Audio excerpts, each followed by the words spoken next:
If you find yourself banned from Microsoft Teams, you may have the option to appeal the decision.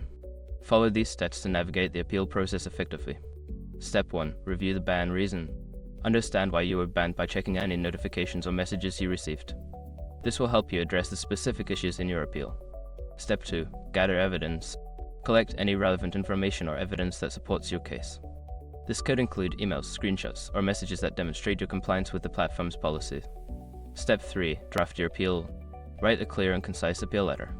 Include your account details, a summary of the situation, the reason for your ban, and any evidence you have gathered. Be respectful and professional in your tone. Step 4. Submit your appeal. Send your appeal to the appropriate contact or support team. This may be through an official support email, a form on the Microsoft website, or through your organization's SIT department. Step 5. Follow up. After submitting your appeal, wait for a response. If you do not hear back within a reasonable time frame, consider following up to check on the status of your appeal. By following these steps, you can effectively appeal a ban on Microsoft Teams. Good luck!